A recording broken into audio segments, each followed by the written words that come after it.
I don't think I've ever listened to Eminem. Dude, I'm not gonna lie, I enjoy Eminem. You like the Emster? I love don't call him the Emster.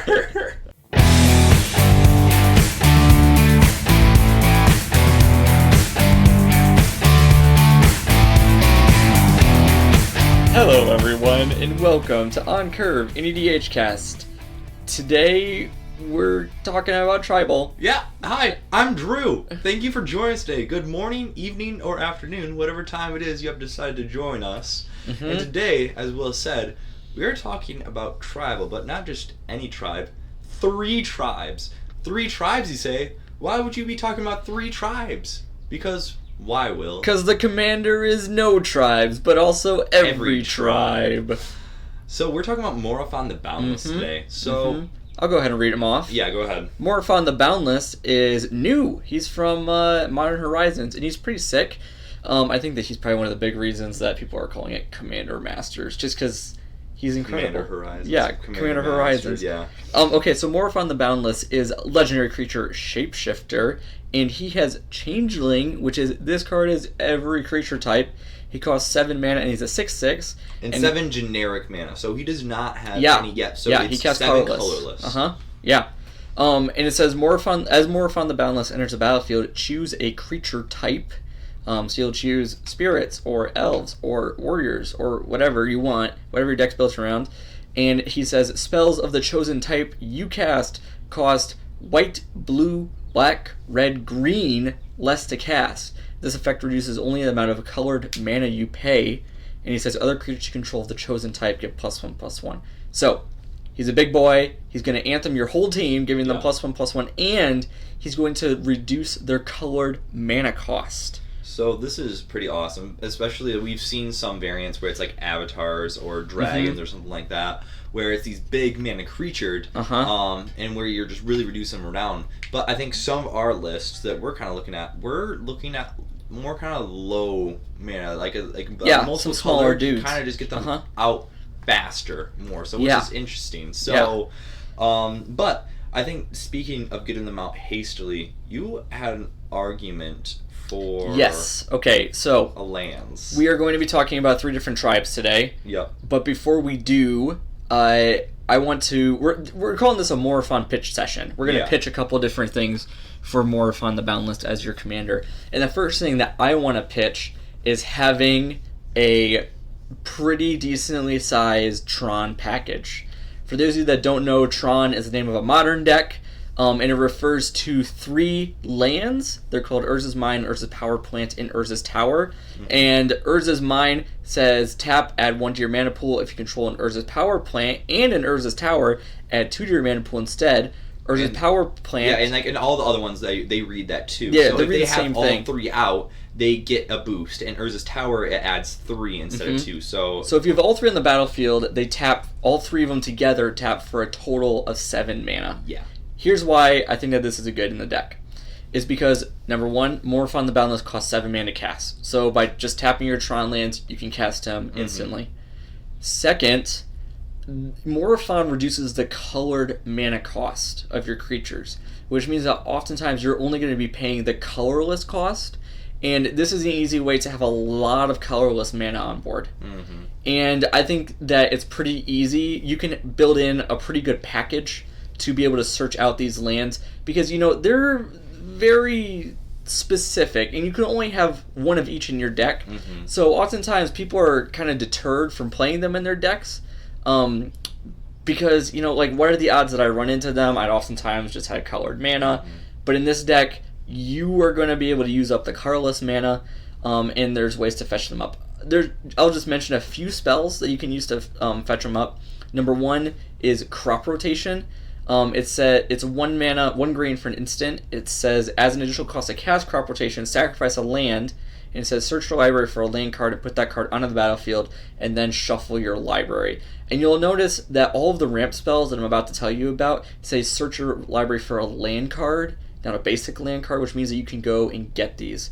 So there's Crop Rotation, which does this. There's Expedition Map, which is played in the Tron deck in Modern, which is a 1 mana artifact that has 2 tap, sacrifice Expedition Map, search your library for a land card, reveal it and put it in your hand, and then shuffle your library. So this does put it into your hand. And so the next card, Sylvan Scrying, which is 1 in a green for search your library for a land card, reveal it, put it in your hand, then shuffle your library. So both of these just put them into your hand, but I still think they're good enough because they're searching up these Tron lands, and when you play the Tron lands, they're going to be tapping for more than one. And as a player of 5-color decks, your colorless lands are really like it's a high competition for what makes it in as your utility lands. And honestly, I think that these are fine picks for utility lands, for lands that you can just kind of throw out there. I think that these are perfectly fine and actually will generate a lot of value for the deck. Yeah, I think that these are just going to really provide a powerful engine for the deck.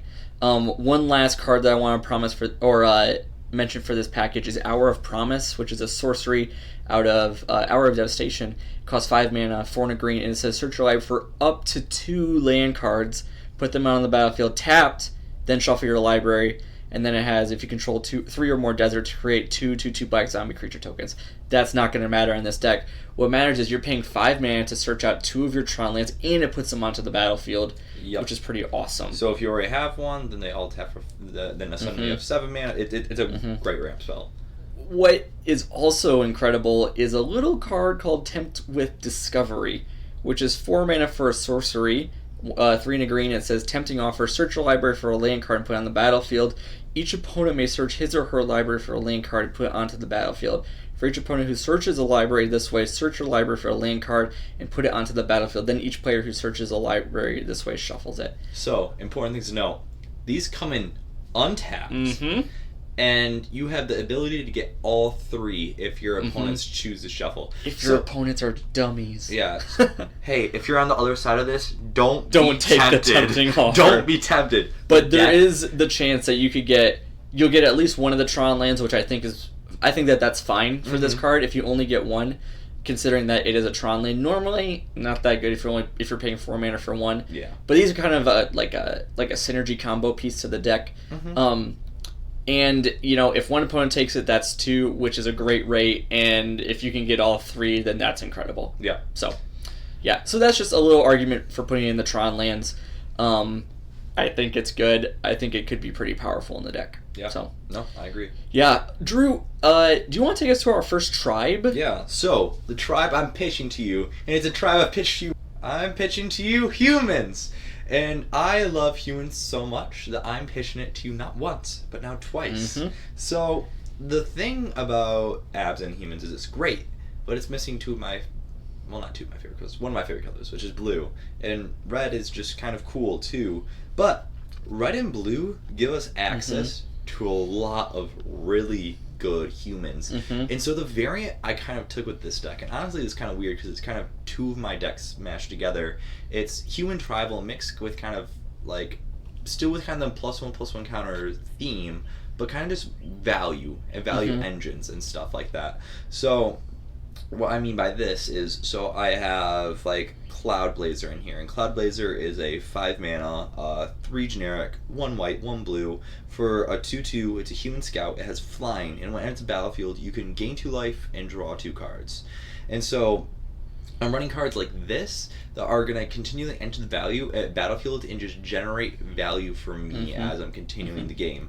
So, and I just want to remind our audience, if you have Morophon on the battlefield, this is 3 mana to draw 2 cards, gain 2 life, and have a flying 3/3. Yeah. Which is pretty flipping good. Yeah, and so a lot of the cards I try to add in here, I try to have them to have a big complex colors, so that you want them to cost multiple colors. Yeah, you want your cards in Morophon to cost multiple colors because that's the way you're going to generate the most value out of them. We looked at like spirit decks and stuff like that, and we just didn't think they worked too well because they were reducing the cost by maybe like 1 or 2. But these you're wiping out a lot more. Another card that I kind of really liked in this deck was Hostage Taker. So Hostage Taker, this is disgusting. So Hostage Taker is 4 mana for 2 generic, 1 blue, 1 black for a 2/3 human pirate, and when it enters the battlefield, you exile a target artifact or creature until Hostage Taker leaves the battlefield. That's pretty good in itself. But you can also cast that card as long as it remains exiled, and you may spend mana of any color, of any type to cast that spell. So this includes colorless mana from perhaps Tron lands. So basically, you're stealing someone's stuff. You're using that. You're bringing it onto the battlefield. It's just value. Another person that I just really thought was cute and who I just kind of wanted to add to the deck was Kanaeus and Tiro of Meletis. Yeah, and they're so good in this deck. So cute. So there's from C16. There's 3 Commander 2016. Yeah, from Commander 2016. There are 3 of the commanders that are humans, and you should run all 3 of them if you're doing human tribal. They're pretty awesome. So, but I'm focusing on K&T because I love K&T, Kanaeus and Tiro. I just call them K&T because I don't want to say that every time.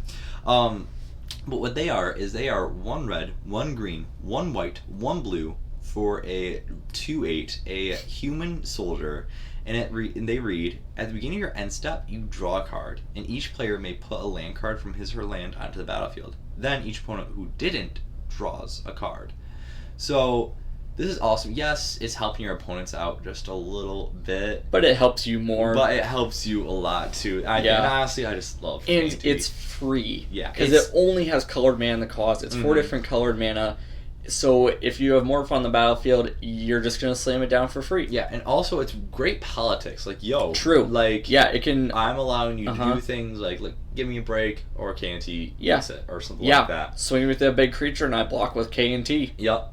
Another really good human is Queen Marchesa. So we actually have 2 Marchesas in the list. I'll get to that here in a second. Queen Marchesa reads, she is a 4 mana. She is 1 generic, 1 red, 1 white, 1 black for a 3/3, a human assassin. She has Death Touch and Haste, and when she enters the battlefield, you become the Monarch. So now at the beginning of each end step, when you're the Monarch, you draw an additional card. But she also reads, at the beginning of your upkeep, and if opponent is the Monarch, you put a 1/1 black assassin creature token with Death Touch and Haste onto the battlefield.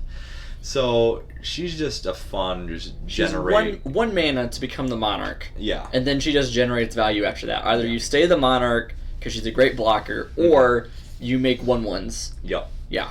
Another really good human is Reflector Mage. So Reflector Mage is 3 mana. It is 1 generic, 1 white, 1 blue for a human wizard, a 2/3. And when it enters the battlefield, you return target creature an opponent controls to its owner's hand, and that creature's owner can't cast spells with the same name as that creature until your next turn. So you're just shutting someone down right there, and you're like, you bounce their commander to their hand, and their commander is like their main value engine. You're kind of just screwing them over. Yeah, this is a great way to take out like a Voltron commander or any sort of commander that's like the linchpin of the deck. Yep. It's great, or an opposing Ulamog, something like that. Something big that's really hard to deal with. This can handle it, and it can kind of shut them down for a bit.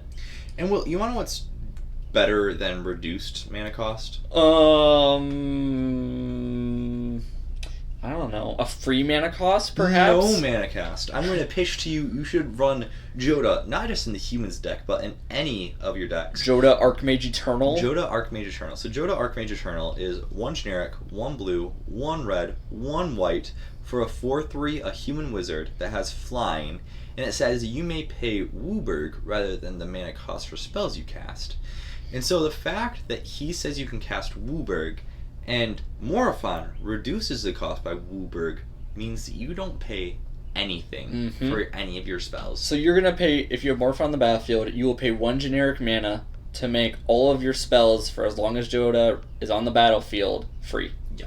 Or all of your creature spells, that is. All your creature spells are now free. Pretty flipping good. So if you have a card draw engine, so say you have either Vanquisher's Banner, or you have a Guardian Project, or you have the 5 mana. Even Beast Whisperer. I play Beast Whisperer in all of these decks just because they're so creature based. Yep, and so what you're doing is you're drawing cards and you just kind of run through your deck, and so I would say that that's good. But now I want to get on to kind of why I want to call this kind of a value deck, is because I put Marquesa the Black Rose in here. And so Marquesa the Black Rose is 1 generic, 1 red, 1 blue, 1 black for a 3/3, a human wizard. And she reads Dethrone. So what this means is she has, when this creature attacks the player with the most life total or tied for the most life total, put a +1/+1 counter on it. So all your so not only does she have it, she says other creatures you control have Dethrone.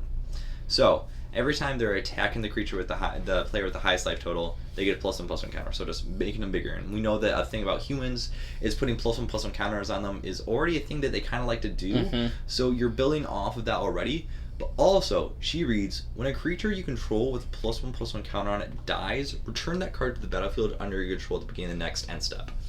So this is why I had a lot of ETB creatures in here, is because we kind of want, like, Marquesa is kind of like our secret commander, is that she's making those humans even more valuable, so you get a sack outlet in here or something like that, and you sack through your board when they already have a +1/+1 counter, and you're kind of just screwing everyone else over. It's big value Marquesa. I think that the rest of this deck is more reanimate type effects and sack outlets. Yep, and so obviously more like value enter the battlefield humans. Yep. And yeah, I think that you want some good sack outlets so you can get, you know, these ETB effects again. You want a Panharmonicon. Even just like ways to flicker them. Yep. So even like be good. Putting Brago in here wouldn't maybe be the worst thing if you're playing value humans. So, and one last card before we exit out of the humans, I want to introduce to you Mass Appeal. Mass Appeal is a sorcery. It is 3 mana, 2 generic, 1 blue, that says, draw a card for each human you control. And I'm so sad that Anafenza, it doesn't have blue in it. And, oh, good God. It'd be pretty good. It'd be so good. Yeah. It's so good. Yeah, Mass Appeal is a great way to just keep your hand loaded full of humans, and you can just keep on casting them. And you could probably cast a lot if you had Tron. Yeah. Okay, well, we're going to move on to the next tribe. We're moving through these a little bit quickly because we want to be able to talk about a couple of them. I'm going to talk about Eldrazi. But, Will, aren't Eldrazi just big, colorless creatures? What is Morophon going to do? Well, you see, there's a bunch of little Eldrazi that have kind of some just generically good abilities on them, but they also kind of can help you pump out the really big Eldrazi. So, I'm not going to talk about any of, like, you know, the beater Eldrazi, your Ulamogs, your Kozileks, that sort of stuff, because everyone knows that those are incredible, and you're going to put those in this deck. Even though they cost colorless mana, you're going to put them in the deck, and I'm going to talk about why. So there are a lot of Eldrazi from Battle for Zendikar and Oath of the Gatewatch, and even some of the older ones that do have a colored mana cost. And a lot of them are a little bit small, and some of them have this ability where they make more Eldrazi. For example, let's look at Eldrazi Sky Spawner, which is 3 mana, 2 and a blue for a 2/1 flying Eldrazi drone, and it's devoid, which means this card has no color. And it says, when Eldrazi Sky Spawner enters the battlefield, put a 1/1 colorless Eldrazi Scion creature token on the battlefield that has sacrifice this creature, add 1 to your mana pool. So with Morophon out, this is going to cost 2 mana, and you're basically going to get one of those mana back because it's going to make an Eldrazi Scion that can get sacked for mana. And there's quite a few different cards like this. Eyeless Watcher is another one. It's 4 mana, 3 and a green for an Eldrazi drone. It's a 1/1 and it has Devoid too. And it says, when Eyeless Watcher enters the battlefield, put 2 1/1 colorless Eldrazi Scion creature tokens on the battlefield. They have sacrifice this creature, add 1 to your mana pool. So, this deck kind of wants to go wide a little bit with these Scions. And Morophon, because I looked up the tokens that these make, and they say token creature Eldrazi Scion, so they have the creature type Eldrazi, which means that Morophon is going to give all these tokens +1/+1. Oh, wow. So you're going to be making 2/2s and 1/2s for the Scions. So would you argue maybe putting the token doublers in this deck? Yes, I was going to say that. Okay. Yeah, put the token doublers in this deck. Your Doubling Season, your Parallel Lives, the Anointed Procession, to really double up on these. And I think that this deck does pretty good with flicker effects. So your Panharmonicon, your Conjurer's Closet, your Brago, like we just talked about, to kind of be able to flicker these dudes and make a whole bunch of drones. And the reason that I think that you keep the big Eldrazi that don't actually get a cost reduction from Morophon in this deck is because you're going to make all these dudes that you can sack for mana. So I think that they're going to provide a pretty good way to just power out, you know, the 10, 12, 11, why did I do in that order? 10, 11, 12, 13 mana Eldrazi that are like the really big threatening ones.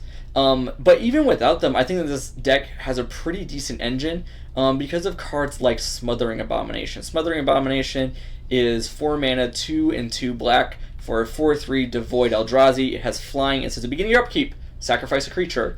And whenever you sacrifice a creature, draw a card. So whenever you pop your Eldrazi Scions and Eldrazi Spawn to add mana, you're going to draw a card off of them too. Mm-hmm. So I can see a world where you don't have, one of the big beaters in your hand, but you have a whole bunch of Spawn and you have Smothering Abomination. And if you have like 10 Spawn, I could see just popping them all and hoping that you draw into a big one and then just playing the big one. I think could be good. Another card that I really like is Flayer Drone. Flayer Drone is 3 mana. I know this is a deep cut for you, isn't it? Oh, yeah. Drew used to play this card. I used to play when we started playing. I had a really bad, I had the intro, Eldrazi deck. I think it was the Eldrazi versus Zendikar, dual deck. So bad, yeah. But I loved it so much. Yeah. Okay, so this is a 3 mana card. It costs 1 generic, black and a red. It's a 3/1 with first strike, and it says whenever another colorless creature enters the battlefield in your control, target opponent loses 1 life. So it's a drain for whenever these Scions and just any of the Devoid Eldrazi in general enter the battlefield. I think that makes it really good. I think that card is good now. I think it's pretty cool. Herald of Kozilek is a way to reduce the colorless cost on your spells. It's 3 mana, 1 blue-red for a 2/4 Devoid Eldrazi drone. And it says colorless spells you cast cost 1 less to cast. So there is a world where you have Herald of Kozilek on the battlefield. Well, the thing is, all your Devoid ones are cost 1 less as well because right. Yeah. Exactly. Did you say that and I wasn't paying attention? Yes. Oh, well. You son of a gun. You're not paying attention to me. Okay. Well, go ahead. Just a few more cards for this deck that kind of help facilitate the strategy. There is Drowner of Hope, which is 6 mana. It's 5 and a blue for a 5/5 Devoid. And it says, when Drowner of Hope enters the battlefield, put 2/1/1. It makes 2 of the Scions, and then it has sacrifice an Eldrazi Scion, tap target creature, so it can fade big attacks. Yeah. Deep Fathom Skulker is another Devoid one. It costs 6 mana for a 4/4. It's 5 and a blue, Devoid.